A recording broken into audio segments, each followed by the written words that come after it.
دوی پسرو وینو دا د شهیدانو کور دا د باتورانو کور دا د باتورانو کور دا د باتورانو کور دا د باتورانو د لوی او بخښونکي الله تعالی په سپېڅلي نامه نن سه شنبه د 1403 هجري لمریز کال د لړم یا عقرب میاشتې لومړۍ نیټه ده.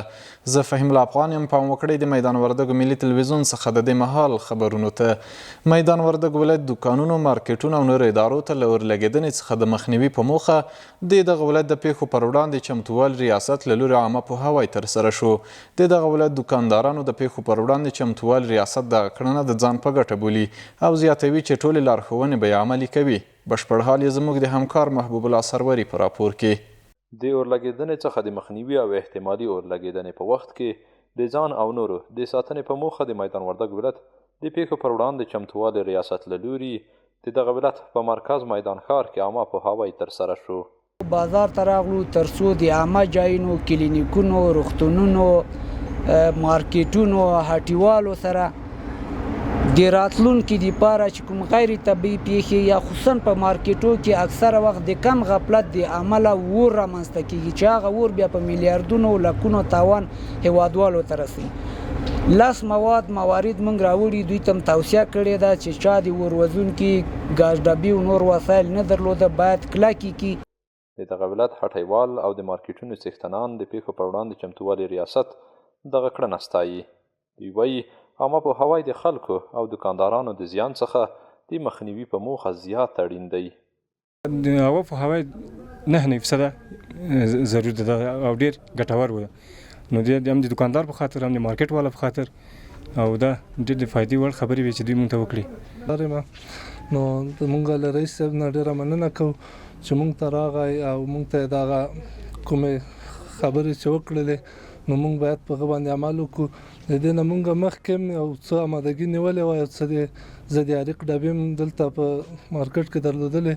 نو مننه له رئیس صاحب څخه چې دغه نورې هغه یې موږ ته وسپارلې. نو موږ به انشاءالله آینده کې ټول ترتیبات نیسو. د میدان وردګ ولایت د پیښو پر وړاندې چمتووالي ریاست مسؤلین وایي دغه عامه پوهاوی د پیښو پر وړاندې چمتووالي وزارت په لارښوونه ترسره کړ او په بېلابېلو وختونو کې به د هټیوالو څخه په همدې موخه لیدنه کوي. د میدان وردګ ولایت اطلاعات او کلتور ریاست کې د افغان خبریالانو د خوندیتوب کمیټې د یاد ولایت خبریالانو او د رسنیو له مسؤلینو سره د همغږۍ غونډه ترسره کړه. په یاده غونډه کې د رسنیو په لاسته راوړنو او د خبریالانو په ستونزو خبرې وشوې. د افغان خبریالانو د خوندیتوب کمیټې له لوري د میدان وردګ ولایت په اطلاعات او کلتور ریاست کې د یاد ولایت د رسنیو له مسؤلینو او خبریالانو سره د همغږۍ غونډه ترسره شوه.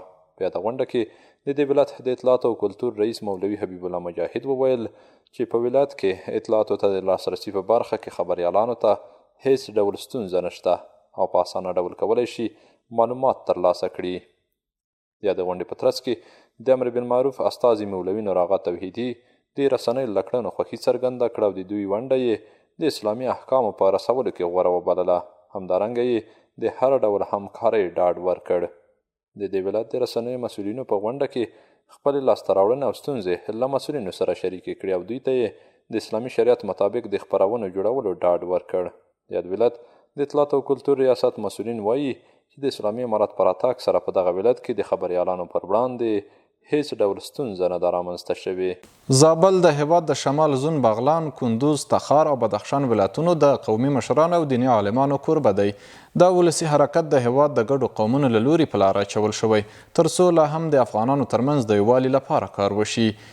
عصمت الله قایلي له زابل څخه راپور رالیږلی. نن زابل ولایت د هیواد د شمال زون د قومي مشرانو او دیني عالمانو کوربتوب کوي.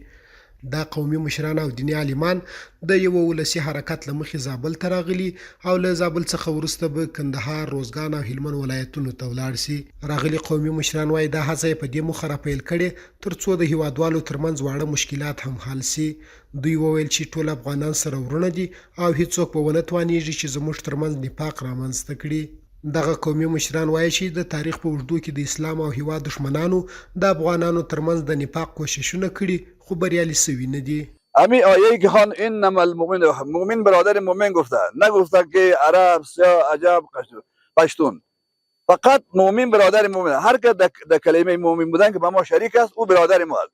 هر کس که در این کلمه ولو که از فامیل ما باشه از قوم ما باشه از او به ما نیست.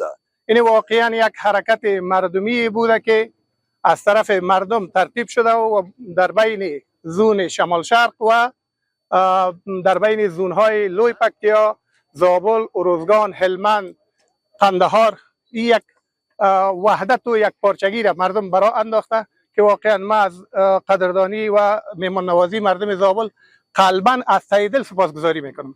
د زابل قومي مشران او دیني عالمان د راغلو میلمنو د ښه راغلاست لپاره راوتلي او د خپلو ورونو لپاره یې د ګلو ګېډۍ راوړې. د زابل قومي مشران او دیني عالمان وایي دوی خوشبخته دي چې د داسې درندو کسانو د کوربتوب ویاړ لري. دوی وایي داسې ولسي حرکتونه ډېرې مثبتې پایلې لري او موږ به هڅه کوو چې د افغانانو د یووالي لپاره لا هم ډېر کار وکړو. چې دا زموږ مؤمن ولس همدلته راجمع سوی ده او له لالو بر څخه هغه لوی لوی قدرونه، هغه عظیم اشخاص، هغه څوک چې هغه ته خلک د قدر په سترګه باندې ګوري او د دې افغانستان لپاره ویاړ او تاجونه دي، هغه خلک نن زموږ کمبلې ته راغلي دي، زموږ ولایت ته راغلي دي او هغه زموږ وروڼه دي. موږ د دې راتګ زموږ لپاره لوی افتخار دی. موږ ډېر په خوشحاله یو. زموږ ولسونه دوی سره مېلمستیاوې خوړلي دي، ورغلي دي، ښار کلی یې کړی ده، ښه خوش آمد یې ورته کړی دی. اوس دوی راغلي الحمدلله زموږ ولایت ته راغلي دي. د ټول ولس لپاره دا د افتخار ځای دی، د خوشحالۍ ځای دی. الله دې دوی هر کله راولي. دا د ولسونو په یووالي په کې ډېر لوی رول لري. دا چې ولسونه په خپله دغوندې سره راجوړ شي چې یو بل ته تګ وکړي، راتګ وکړي، راشه درشه وکړي. او موږ تر مخه الحمدلله ځوانانو مو دا کار شروع کړی و، خو د سپین ږیرو لپاره اوس الحمدلله دا د سپین ږیرو حرکت شروع کړي دغه امنیت برکت چې اوس امنیت یې الحمدلله مشکل نشته، هر څوک هر ځای ته کولی شي ولاړ شي. د یادونې وړ ده چې د اسلامي امارت په راتګ سره د هیوادوالو ترمنځ د ستونزو د حل کولو هڅې تر بل هر وخت اوس ګړندۍ سوې. په کندوز ولایت کې د امنیې قمندانۍ د مشرتابه په لارښوونه یو 40 کسیزه سیاره امنیتي قطعه جوړه شوه. چارواکي وایي دغه 40 کسیزه سیاره امنیتي قطعه به په ښار او سیمو کې 4 ساعته په موټر سایکلونو سیارې ګزمې کوي او هغه ځایونو ته چې د موټرونو تګ ستونزمن وي دغه سیاره قطعه به ځانونه وررسوي.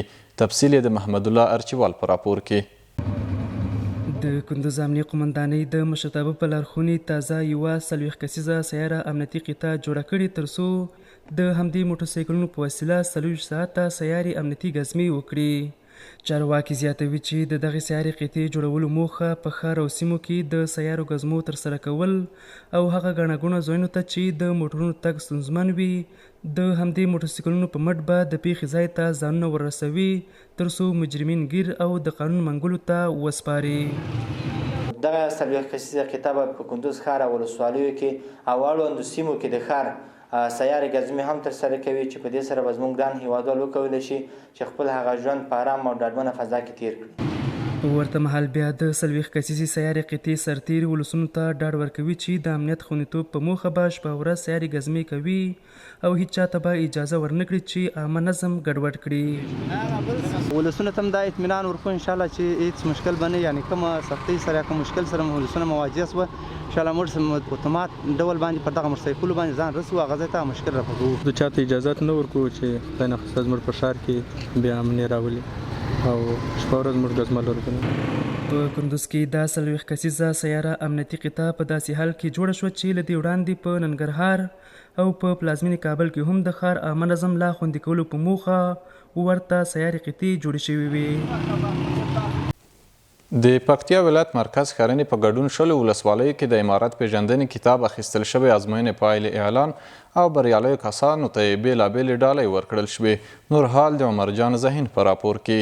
پکتیکا اطلاعات او کلتور ریاست اړوند ځوانانو چارو امریت د پوهنې ریاست په همکارۍ د یاد ولایت مرکز ښرنې په ګډون 20 ولسوالیو کې د امارت پیژندنې کتاب کې اخیستل شوی ازموینې پایلې اعلان او ممتازو ګډونوالو ته یې مادي او معنوي ډالۍ ورکړل شوې.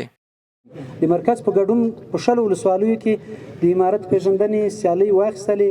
په دې کې څه باندې 6,000 کسانو په دې سیالیو کې ګډون کړی و. د امارت پیژندنې کتابونه یې مطالعه کړو او بیا امتحانونه ورکړو چې په دې کې 1280 کسان په مرکز ښرنه کې وو. دا ډول سیالۍ به انشاءالله ادامه پیدا کوي. له دغو سیالیو نه د پوهنې ریاست هدف او مقصد دا ده چې په مجموع کې هغه شاګردان چې ممتاز شاګردان دي لاس ته یې راوړو، په هغوی باندې د حکومت او د اسلامي امارت لخوا نه خاصه خواري وشي او خاصه پاملرنه ورته وشي. د دې ازموینې ګډونوال وایي له دغه سیالۍ څخه یې ډېر څه ترلاسه کړي او د ورته نورو پروګرامونو برابرولو غوښتنه کوي.